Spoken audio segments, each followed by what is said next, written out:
Assalamualaikum warahmatullahi wabarakatuh. Innal hamdalillah nahmaduhu wa nasta'inuhu wa nastaghfiruh wa na'udzu billahi min syururi anfusina wa min sayyiati a'malina. Man yahdihillahu fala mudhillalah wa may yudlil fala hadiyalah. Asyhadu an la ilaha illallah wahdahu la syarikalah wa asyhadu anna Muhammadan abduhu wa rasuluh. Amma ba'd. Ma'asyiral muslimin rahimani wa rahimakumullah. Kata orang, lidah tak bertulang.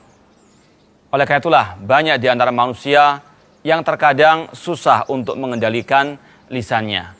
Berkata tanpa berpikir terlebih dahulu. Sehingga ucapannya tersebut menjadi bumerang atasnya di dunia maupun di akhirat. Oleh karena itulah, Rasulullah SAW banyak mengingatkan kita dari bahaya al-lisan. Rasulullah SAW mengatakan, Man kana yu'minu billahi wal yawmil akhir falyakul khairan aw liyasmut. Barang siapa yang beriman kepada Allah dan hari akhir, hendaklah dia berkata yang baik atau dia diam. Demikian pula Rasul mengatakan dalam wasiat beliau kepada sebagian sahabatnya, La takallam bikalamin ta'tadiru minhu ghadan. Jangan berbicara dengan ucapan yang Anda nanti akan menyesali di hari kiamat kelak. Demikian pula Rasul mengatakan, Wahal yakubbun nasa finnari ala wujuhihim illa hasaidu alsinatihim. Tidaklah yang menjerumuskan manusia, melungkupkan manusia ke dalam api neraka di atas wajah-wajah mereka, kecuali hasil lisan mereka. Para ulama mengatakan, orang masuk Islam itu mudah dengan mengucapkan 2 kalimat syahadatain. Namun kata para ulama, keluar dari Islam lebih singkat dan lebih mudah dari itu.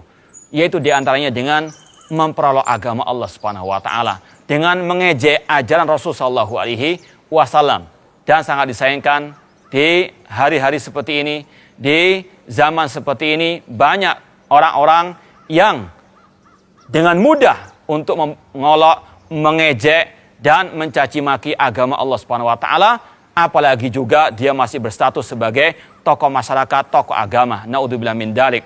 Ada yang mengatakan bahwasanya semakin panjang jenggotnya, semakin bodoh orang tersebut. Naudzubillah min dzalik. Ini adalah bentuk penghinaan kepada Allah, kepada Rasulnya, dan kepada kaum muslimin. Bagaimana tidak? Karena Ar-Rasul SAW dalam sebuah hadis yang sahih mengatakan, Khaliful Yahud a'ful leha wajatus syawarib.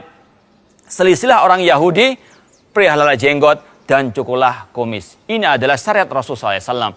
Kalau orang itu mengejek orang yang berjenggot, maka secara sadar atau tidak, sengaja atau tidak, dia telah menghina Rasul, dia menghina ajaran Rasul sallallahu alaihi wasallam, dan ancamannya berat. Allah mengatakan, Qul abillahi wa ayatihi wa rasuli kuntum tastahzi'un la ta'tadiru faqad kafartum ba'da imanikum.